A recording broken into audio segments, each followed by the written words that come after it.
Kalau Ismail Sabri naik jadi Perdana Menteri, maka kem Hishamuddin, kem Ismail Sabri ni kuat. Dan pemilihan parti akan diadakan dalam masa yang terdekat. Itu kita kena faham. So Zahid Hamidi akhirnya, kalau dia sokong juga dalam keadaan itu, maka dia akan tercedok. Dia akan terjatuh. Dia akan berada dalam keadaan di mana dia akan ditamatkan kerjaya politik dia. Tetapi dalam masa yang sama, berkemungkinan ada negosiasi. Macam ni lah. Kau jatuhkan, maksudnya buang semua kes aku pun undur diri daripada politik. Yang penting dia kata aku tak ada kes. Ada kemungkinan. Ada kemungkinan itu kalau dia bijak. Jadi all these possibilities kita letakkan dalam apa orang kata dalam kerangka ini, dalam persoalan ini. Dan kalau inilah yang berlaku, maka PAS yang kononnya tak nak menyokong kerajaan kleptokrat, kalau nak membentuk kerajaan ini, dia kena bersama, dia kena menyokong.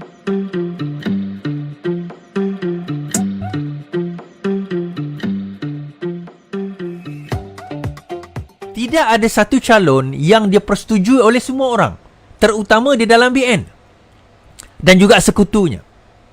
Kalau kita contoh kita ambil contoh, dia PAS kata dia tak akan menyokong calon kleptokrat, mereka yang terbabit dengan kluster mahkamah. So maksudnya Zahid is out of the way, Najib is out of the way.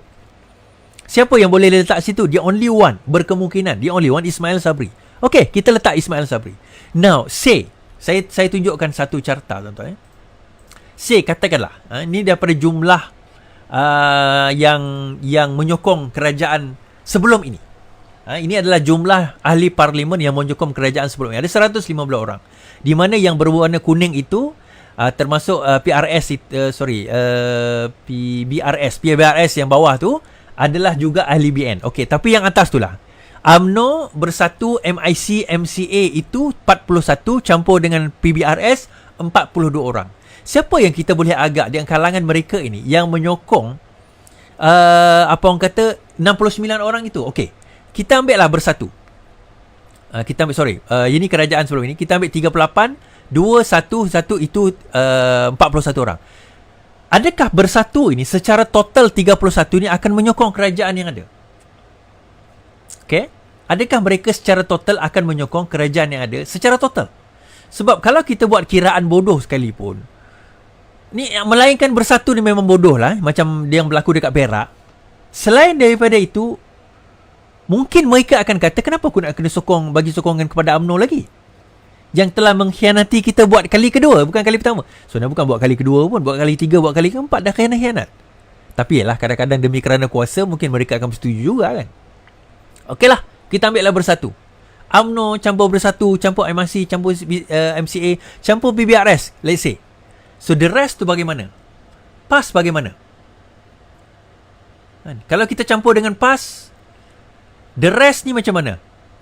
PBB, SCPP, golongan ini bagaimana? Okey, kita ambil semua ini, katakanlah menyokong kerajaan yang ada sekarang. Let's say, katakanlah. Let's say lah, semua ini menyokong UMNO sebagai Perdana Menteri. Say, kita ambil lah contoh itu. Persoalan keduanya, siapa di dalam calon UMNO itu yang mereka setuju untuk lantik sebagai Perdana Menteri? Kerana kalau mereka lantik Ismail Sabri sebagai Perdana Menteri, tuan-tuan, saya nak bagi tahulah, kalau dengan Muhyiddin Yassin tu, dengan mudahnya saya boleh ratah. Yang dengan Ismail Sabri, lagi mudah kerja saya. Serius saya cakap. Lagi mudah kerja saya. So, dia kena cari calon lain lepas ni. Kalau selain daripada itu, memang terlalu mudah kerja saya sebenarnya nak buat kerja. Sebab saya tak nampak. Saya dah kata sebenarnya, kalau kita nak politik Malaysia ini stable, kita letak UMNO. Maksud itu, saya sebut itu dalam keadaan kerajaan hari itu. Tapi bila dah tumbang, UMNO naik dengan cara macam ni. Oh, ini satu keadaan yang sangat menarik. Satu keadaan yang sangat menarik. Sebab dalam ini kita akan nampak mereka yang diperbodoh-bodohkan. Mereka yang dijadikan balaci, terutama dalam Bersatu dan juga PAS. Betapa mereka telah dibodohkan oleh UMNO. Dan kita tengok daripada segi jumlah ini, 105 adalah solid kepada pembangkang. 105 so far. Ini yang sebut sebelum ni, DAP, PKR, Amanah, Warisan, OPKO, PSB, Pejuang dan bebas pembangkang ada 2. Bebas daripada pembangkang ada 2. So daripada jumlah ini kita nampak bahawa 105 ini solid. menyokong menyokong pembangkang yang ada sebelum ini. Dan saya percaya, katakanlah kita ambil daripada jumlah ini pun, solid sebenarnya untuk kita mengatakan bahawa mereka bersetuju untuk menyokong Datuk Seri Anwar Ibrahim secara en blok 108. Tadi Syafiq Abdal baru mengadakan satu wawancara, dan beliau mengatakan bahawa sebenarnya beliau bersama dengan Pakatan Harapan, tak berubah. Cuma dia sebut Pakatan Harapan dan Mahathir, tak berubah. Kenyataan dan juga pendirian tersebut tidak berubah. Daripada segi wawancara baru je, dalam kira-kira saya baru tengok tadi, dalam kira-kira pukul 9 lebih tadi, wawancara tersebut mengatakan tidak berubah. So daripada situ, undi warisan kita tak ada masalah. Warisan amanah UPKO, PSB, Pejuang dan Bebas Pembangkang, Mazli dan sebagainya, kita tak ada isu. Jadi daripada situ kita jelas isu untuk nak 105 ni tak ada masalah.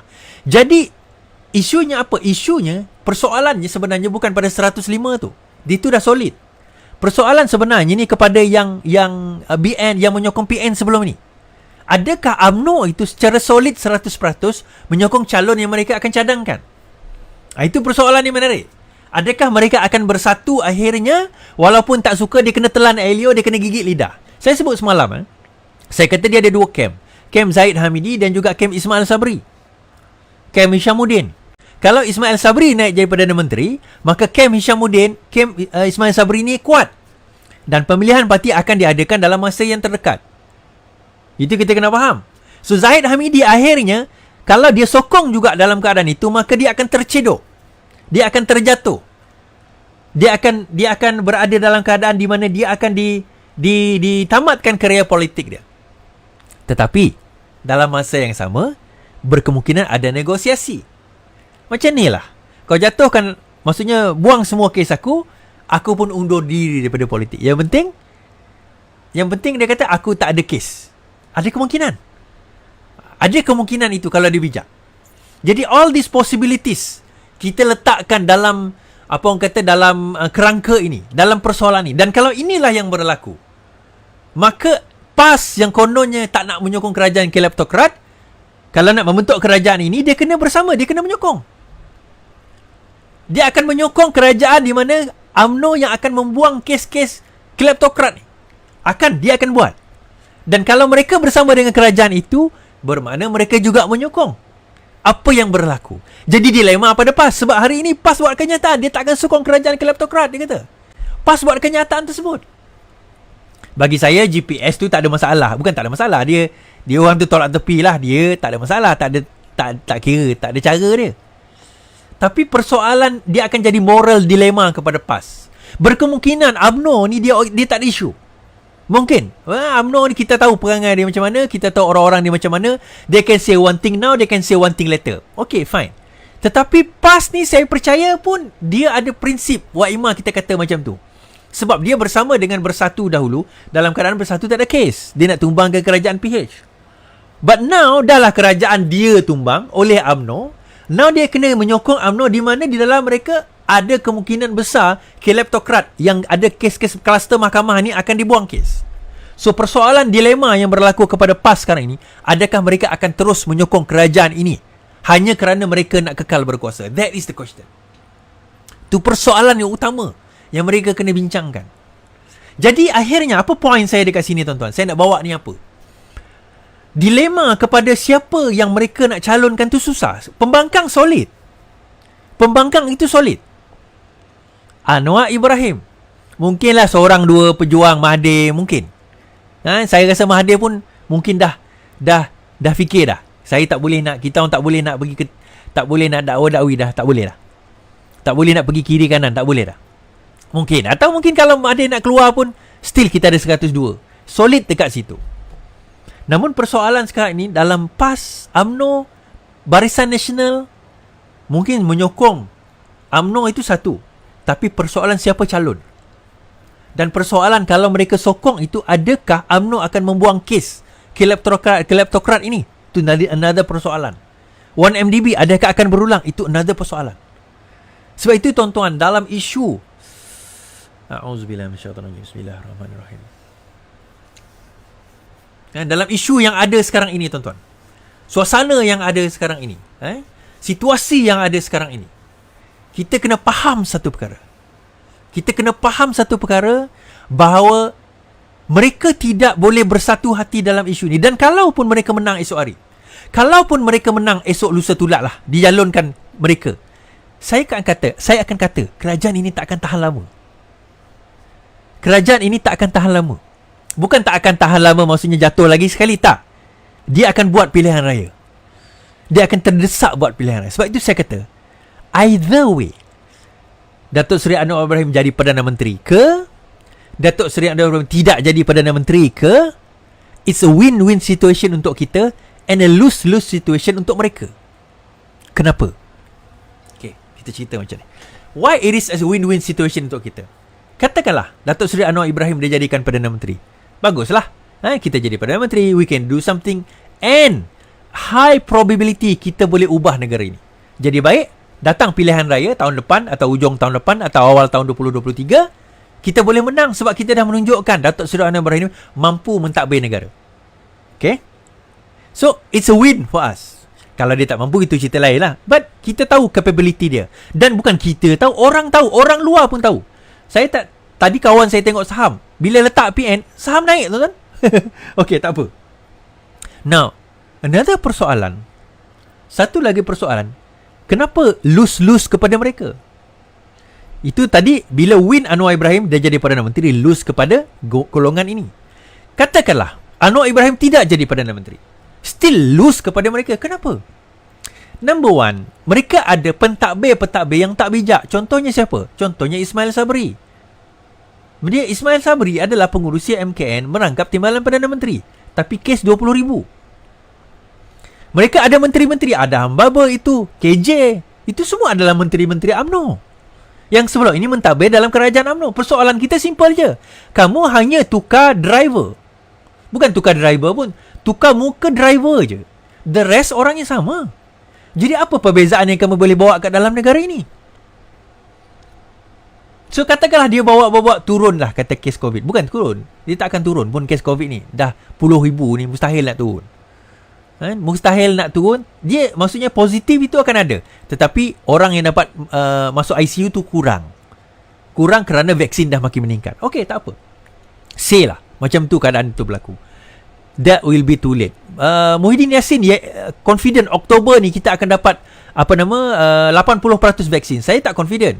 Kenapa tuan-tuan? 30% baru kita capai 2 dos, 55% baru kita capai 1 dos. Itu setakat Ogos, tengah Ogos. Oktober dalam masa 2 bulan lagi, 2 bulan lebih lagi Oktober. Kita dah 6 bulan baru 30% 2 dos. So berapa kelajuan perlu kita capai untuk nak capai kita kata 80%. Saya percaya 80% tu will be in January or February next year. Saya percaya 80% untuk adults 2 dos. Saya percaya it's gonna be, realistically speaking lah, January or February next year. So masa itu baru kita boleh buka fully negara kita. I believe like that. Tapi kalau dia berlaku dalam bulan 10, bulan 11, Alhamdulillah. Cuma kita dalam kita mengkaji dan merangka, kena realistik lah kan. Okay, lose to them. Kenapa? It's gonna be too late. Rakyat akan marah. Ekonomi dia tak boleh nak betulkan. So dalam keadaan itu, nak tak nak, masuk pilihan raya, mereka akan kalah. Baru orang nampak, PAS tak boleh mentadbir, UMNO tak mampu mentadbir, kerajaan yang ada tak mampu mentadbir. Dia dah buat 18 bulan, dia nak buat lagi nada 18 bulan, kita akan nampak bahawa mereka takkan mampu mentadbir dan membetulkan keadaan dalam negara ini. Siapa yang ada majoriti ni, tuan-tuan? Yang tahu sekarang ni, Anwar Ibrahim pun tak tahu. Saya bagi tahu, Anwar Ibrahim pun tak tahu. Even BN pun tak tahu. Kerana saya kata apa? Sekarang ini dinyatakan bahawa setiap ahli parlimen hendaklah menyerah nama yang mereka sokong sebagai Perdana Menteri itu secara individu. Dia mungkin boleh pergi ke mesyuarat Barisan Nasional malam ini, tapi tidak bermakna dia akan menyokong calon tersebut. Mungkin dia pergi sekadar nak tunjuk muka. Lepas itu dia masih sokong Datuk Seri Anwar Ibrahim. Possible. It is possible. Benda tu mungkin. Jangan kita kira jumlah yang datang pergi mesyuarat BN malam ini. Tidur sama bantal, hati lain-lain, tuan-tuan. Dia mungkin pergi atas dasar disiplin, takut kena ambil tindakan. Tapi tidak bermakna dia tidak akan boleh menyokong Datuk Seri Anwar Ibrahim kelak sebagai Perdana Menteri, kerana surat itu adalah surat secara rahsia. Yalah, lepas ni tak rahsia lah kan, kita akan tahu. Faham Jadi It's going to be interesting sebenarnya. It's going to be interesting. Dan saya ada pilihan saya. Saya sebenarnya nak apa. Dalam jiwa dan hati saya ni, tuan-tuan tahu pun sebenarnya saya nak apa. Tuan-tuan pun tahu saya nak apa. Jiwa saya kalau boleh, saya nak tunggu sampai PRU je. Namun, kalau ditakdirkan Datuk Seri Anwar boleh jadi Perdana Menteri, kita terima. Kita ambil benda tu sebagai benda yang terbuka. Tapi, saya siapkan mental kita. Kita siapkan mental kita. Saya siapkan mental saya. PRU. So maksudnya whatever happen, kita dah fikir the worst. Kalau dia dapat menjadi Perdana Menteri, Alhamdulillah. Tak jadi Perdana Menteri, kita dah prepare our mind, PRU. And we gonna fight. And we gonna fight you hard. Itu umpamanya kita kata.